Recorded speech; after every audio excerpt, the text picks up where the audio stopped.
Hello, everybody. The Quiet Atheist here. Now, before I get started with this particular story that I want to share with you guys today, I do want to let you all know that it is a good story and I want to share it with you. But before I get to that story, I want to take a moment to talk about the Westboro Baptist Church. Now, in the past, I have talked about WBC a lot. I've even had individuals come up to me and ask me, well, why do you talk about the Westboro Baptist Church so much? And I told them, well, they have interesting stories, especially when they go into the public and act like a bunch of assholes. That's why I want to share their stories. I want to share my ideas with the stories and, to see what other people have to say about these issues. But the more I sat here and I thought about it, the more that, I was thinking, well, maybe these individuals are right. I was giving the Westboro Baptist Church too much exposure, obviously, because they were already getting a lot of exposure from the media and from all other avenues that they were getting exposure from. So I decided to take it upon myself to not really talk about the Westboro Baptist Church anymore on my channel. However, every now and then there's a good story that grabs your attention and really motivates you to make a video, which is why I'm making a video today about the Westboro Baptist Church. Now, I stumbled across this article today that, made me feel compelled to make this video. And I wanted to share it with you guys because this could possibly be one of the stupidest things I've ever seen the Westboro Baptist Church participate in.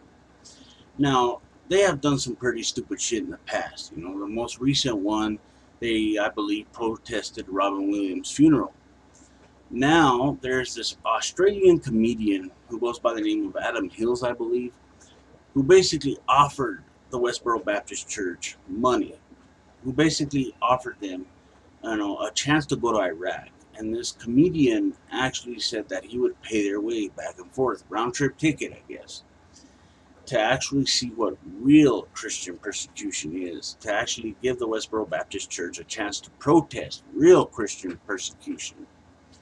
While evidently the Westboro Baptist Church took him up on his offer. The tweet and everything else will be in the description down below for everyone to take a look at. But I sat here and I thought about it for a while and I said to myself, well, the Westboro Baptist Church must be a bunch of dumb assholes for wanting to do this in the first place. They want to actually go over to Iraq and protest ISIS.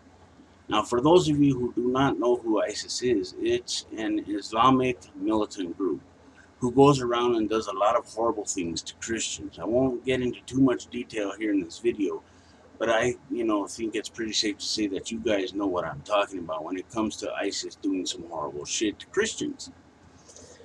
Now, the Westboro Baptist Church, like I said, wants to go to Iraq and wants to protest these individuals. Now, in all honesty, I think that this is basically a suicide mission. These, Westboro Baptist Church members are going to go to Iraq and they're going to end up getting killed. Now, to be honest with you, I don't see why they want to do this. I don't see why they want to go over there and start, basically spreading their propaganda, because I guarantee you one thing, it's way different over there compared to the United States. I honestly think that they wouldn't last a day in Iraq, especially with the garbage that they spew on a daily basis here in the United States.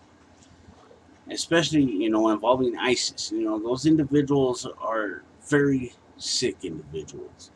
And they will stop at nothing when it comes to their agenda being moved across the board, plain and simple. So the Westboro Baptist Church, I think, is making a foolish move here. Now, I don't know when they're going to go to Iraq. They haven't revealed anything as far as going to Iraq is concerned, but they did take up the comedian's offer on going to Iraq so they can protest. Now, when it comes to religious people in general, when they want to do outrageous, crazy shit like this, just to prove their alleged love towards their alleged God, if you will, I think that's absurd. I think that's one of the most ridiculous things I have ever heard. It obviously puts all these individuals in a dangerous situation. Why? Why does it have to happen this way? Why do people have to sacrifice their own lives for something that doesn't have any evidence of existing in the first place? And, when it comes to the Westboro Baptist Church, they will not survive there. They will not survive. These individuals are going to end up being captured, and they're in going to end up being killed, plain and simple. But, a lot of religious people like these individuals are really hard-headed. They really don't pay attention to anything in any way, shape, or form, and they don't really care. You know, the whole problem is the fact that they are willing to sacrifice themselves for this alleged God, if you will. And I think that's wrong. I really think it is. Because that's exactly what's going to happen. They're going to get killed if they go over there. I guarantee that. So at times I often, think to myself, well, how can I understand the Christian mind? How can I understand what they think about? Why do they do the things that they do? Why would they be willing to risk their lives in some country that they can be killed in an instant, because of what they believe? I have trouble understanding what goes through the minds of these Christians when they decide to take it upon themselves to put themselves at risk. I may never know. We may never know what goes through the minds of Christians as of late. All I know is that they're putting themselves in a dangerous position when it comes to protesting ISIS. Now, like I said before, ISIS is a pretty serious group. They've been causing a lot of shit there in Iraq, and they've been, basically doing a lot of terrible shit. And basically, that's it. I wanted to share this with you guys because, again, they're putting themselves in a dangerous position. And to be honest with you guys, I really don't see a way that they're going to make it out of it. So, till next time, the Quiet Atheist is out. And please feel free to share this video with anybody that might be interested, whether it be on Facebook, Google+, Tumblr, Reddit, Yahoo, or wherever you guys hang out. And like I said before, I'm out. Thank you for watching, and I will see you next video.